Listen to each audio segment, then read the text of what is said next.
दोस्तों आज हम कवर करेंगे अगस्त 2020 का इंपॉर्टेंट करंट अफेयर और वो भी ट्रिक से। आपको बिल्कुल भी रटने की जरूरत नहीं है, बस एक बार वीडियो को कंप्लीट देख लेंगे ना, ये आपको चुटकियों में याद हो जाएंगे। पहला क्वेश्चन, हाल ही में आकाशवाणी समाचार के महानिदेशक कौन बन गए हैं? आपको 3 सेकंड मिलते हैं, जवाब दीजिए मेरे भाई। अगर आपने चुना ऑप्शन सी जयदीप भटनागर तो बिल्कुल सही जवाब चुना है। देखिए, ऑल इंडिया रेडियो पर प्रसारित होने वाला आकाशवाणी समाचार, उसके महानिदेशक बन गए हैं जयदीप भटनागर। याद कैसे रखेंगे? अब देखिए, बात हो रही है आकाशवाणी समाचार की। आकाशवाणी या फिर हम कह सकते हैं भविष्यवाणी। अब भाई मान लीजिए आप जो है आकाशवाणी करने लग जाए, भविष्यवाणी करने लग जाए कि भाई कल बारिश होगी, कल आंधी आएगी, कल तूफान आएगा, कल भूकंप आएगा, और आपकी भविष्यवाणी आकाशवाणी सत्य होने लगे तो भाई आपकी तो जय जयकार होगी। और जय जयकार ही नहीं भाई, आपके दीप भी जलेंगे, आपके नाम के दीप जलाए जाएंगे। अगर आप सही सही आकाशवाणी भविष्यवाणी करने लग जाए ना तो भाई आपकी जय जयकार होगी, आपके दीप जलेंगे। जय दीप। बस आपकी आकाशवाणी भविष्यवाणी सत्य होनी चाहिए, फिर तो आपकी जय होगी, आपके नाम के दीप जलेंगे। जयदीप भटनागर। और भाई इस सीरीज में हम ऐसे क्वेश्चन उठाते हैं जो कि आने वाले कम से कम 1 साल तक तो चेंज नहीं होंगे। नेक्स्ट, जम्मू कश्मीर के नए उपराज्यपाल कौन नियुक्त किए गए? वेरी इंपॉर्टेंट क्वेश्चन है भाई। ऑप्शन ए मनोज सिन्हा, इनसे पहले थे गिरीश चंद्र मुर्मू, इन्होंने इस्तीफा दे दिया है और इनकी जगह जम्मू कश्मीर के नए उपराज्यपाल बन गए हैं मनोज सिन्हा। अब देखिए जम्मू कश्मीर, भाई जम्मू कश्मीर जो है चर्चा में बना ही रहता है। अभी हाल ही में चर्चा में बना हुआ था धारा 370 को लेकर, जो कि हटा दी गई है। और यहाँ पर है मनोज, मौज हो गई भाई।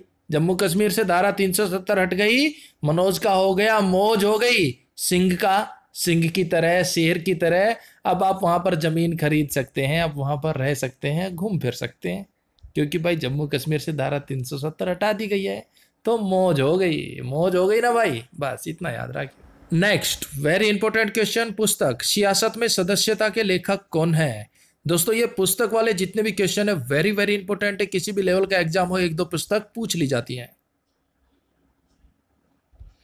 अगर आपने चुना ऑप्शन ए विजय कुमार तो बिल्कुल सही जवाब चुना है। देखिए दोस्तों, इस पुस्तक का विमोचन किया है बिहार के वर्तमान सीएम नीतीश कुमार जी ने, और इस पुस्तक को लिखा है विजय कुमार चौधरी ने। ये कौन है? ये बिहार विधानसभा के वर्तमान अध्यक्ष हैं। पर भाई हमने तो याद करना है ट्रिक तय। बात हो रही है सियासत में सदस्यता।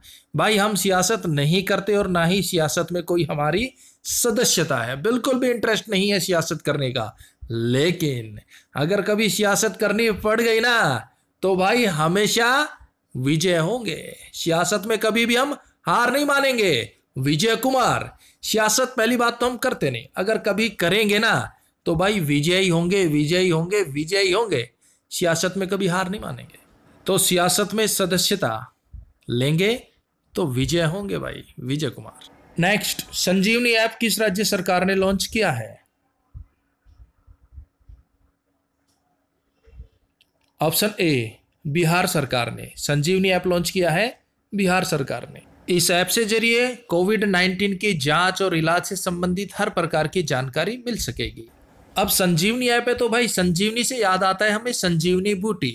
संजीवनी बूटी थी ना, बजरंगबली लेकर आए थे लक्ष्मण के लिए, उसी संजीवनी बूटी की बात हो रही है। और भाई संजीवनी बूटी के सामने मौत भी हार, मौत भी हार मान गई थी। संजीवनी बूटी के सामने मौत बिहार, बिहार मान गई थी। नेक्स्ट, इंद्रव्रज ऐप को किस राज्य सरकार ने लॉन्च किया है? अगर आपने चुना ऑप्शन डी बिहार राज्य सरकार ने तो बिल्कुल सही जवाब चुना है। देखिए इंद्रव्रज ऐप ऐसी ऐप है जो कि बिजली गिरने से पहले, आसमानी बिजली गिरने से तकरीबन 40 से 45 मिनट पहले आपको बता देगी कि भाई यहां पर बिजली गिरने वाली, आप फटाफट निकल जाइए। अब बिहार का हो गया कभी हार नहीं मानूंगा, चाहे इंद्रव्रज, चाहे इंद्र भगवान व्रज पर हार करे, चाहे बेरोजगारी वज्र पर हार करे, मैं कभी भी हार नहीं मानूंगा। तो बिहार हो गई इंद्रव्रज ऐप। देखिए दोस्तों, इंपोर्टेंट करंट अफेयर को हम ट्रिक से कवर कर रहे हैं। हर रोज नई नई करंट अफेयर बनती है, इतनी करंट अफेयर को याद रखना बहुत ही मुश्किल हो जाता है। तो इस सीरीज में हम जो भी इंपोर्टेंट करंट अफेयर होती है वो कवर कर रहे हैं। और भाई वीडियो बढ़िया लग गए तो लाइक कर दियो, नहीं बढ़िया लग गए तो शेयर कर दियो। Next question, very important question, फिर से पुस्तक से रिलेटेड क्वेश्चन आ गया। पुस्तक विशेष कोड टू विन के लेखक कौन है?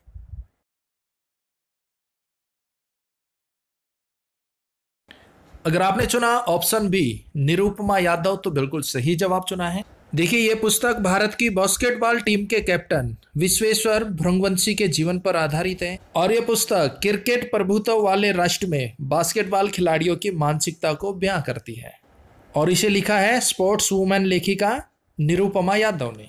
अब देखिए निरुपमा का हो गया नए नए रूप है माँ के, माँ जो है वो निरुपम है, नए नए रूप है, यानी कि निरुपमा। अब क्यों है नए नए रूप? माँ हमारे लिए निरुपम क्यों है? क्योंकि हर माँ के अंदर विशेषता होती है, विशेष कोड टू विन।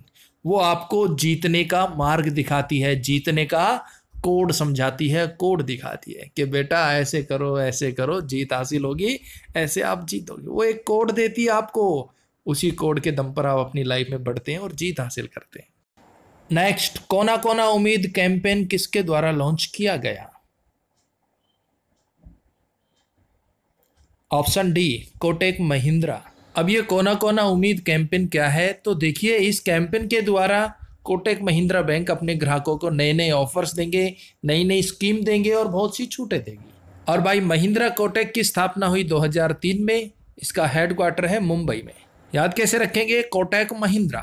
अब महिंद्रा से हो गया महेंद्र सिंह धोनी, और जब महेंद्र सिंह धोनी खेलते हैं तो देश के कोने कोने से उम्मीद होती है, देश का कोना कोना उनसे उम्मीद रखता है कि भाई धोनी साहब 6 लगा दो, धोनी साहब 4 लगा दो।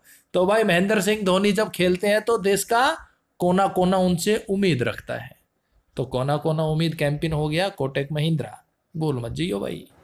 नेक्स्ट, गुयाना के नए प्रधानमंत्री कौन बन गए हैं? जवाब दो भाई फटाफट। अगर आपने चुना ऑप्शन सी मार्क फिलिप्स तो बिल्कुल सही जवाब चुना है। देखिए गुयाना के नए प्रधानमंत्री बन गए हैं मार्क फिलिप्स, और गुयाना के राष्ट्रपति हैं option D Mohammad Irfan Ali.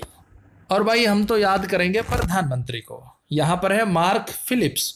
Philips से याद आता है फिलिप्स के रेडियो, पहले होते थे, अब भी शायद कहीं कहीं मिल जाए, लेकिन कहने का मतलब यही है कि भाई फिलिप्स के रेडियो का जमाना गया ना, गुयाना गया ना भाई, गया गया गया।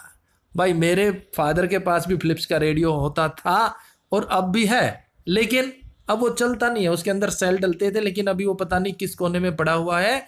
तो भाई फिलिप्स रेडियो का जमाना गया, आजकल फोन में ही सब कुछ आ गया। और भाई कमेंट्स बॉक्स में बता देना अगर आपके घर फिलिप्स का रेडियो है सेल वाला और वो बजता है तो भाई बल्ले बल्ले बता देना। नेक्स्ट, निम्न में से किस देश ने हाल ही में ब्राक परमाणु संयंत्र शुरू किया है? वेरी वेरी इंपोर्टेंट क्वेश्चन है भाई। ऑप्शन बी संयुक्त अरब अमीरात यूएई। देखिए हाल ही में संयुक्त अरब अमीरात ने अपना पहला परमाणु ऊर्जा संयंत्र शुरू किया है जिसका नाम है ब्राक। ये नाम इंपॉर्टेंट है, आप जरूर याद रखना। और ऐसा करने वाला वो पहला अरब देश बन गया है और ये परमाणु संयंत्र दक्षिण कोरियाई प्रौद्योगिकी द्वारा चालित होगा। याद कैसे रखेंगे? अब देखिए ब्राक का हो गया बरकत, अरे भाई तेरे घर तो बरकत ही बरकत है, अरे भाई तेरे घर तो कती बरकत को ना। और यहाँ पर है संयुक्त अरब अमीरात, भाई जिसके पास अरबों रुपए है, जो अमीर है, उसके घर तो बरकत ही बरकत होगी ना, बरकत ही बरकत है भाई। अरबों रुपए है, अमीर है, पैसों की कोई कमी नहीं, घर है, बंगला गड्डी, तो बरकत तो ऑटोमेटिक होगी ना। तो ब्राक परमाणु संयंत्र संयुक्त अरब अमीरात, ये भूल मत जाइयो भाई। नेक्स्ट, एचडीएफसी बैंक के नए सीईओ कौन होंगे? अभी बने नहीं है भाई, ये होंगे। Option D Sashidhar Jagdishan. देखिए शशिधर जगदीशन एचडीएफसी के सीईओ का कार्यभार संभाल लेंगे अक्टूबर में। ये किन की जगह लेंगे? आदित्यपुरी की जगह लेंगे। अब भाई इस बैंक की स्थापना कब हुई?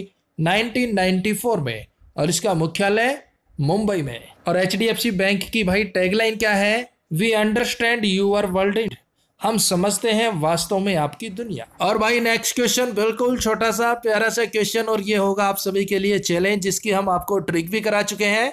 जलवायु जोखिम सूचकांक 2020 में भारत का स्थान कौन सा है? जलवायु जोखिम किसे हुआ था? आप हम तो घर में बैठे हैं, और जो पांडव थे उन्हें। बस याद आ गया ना? तो भाई कमेंट्स बॉक्स में बता दो।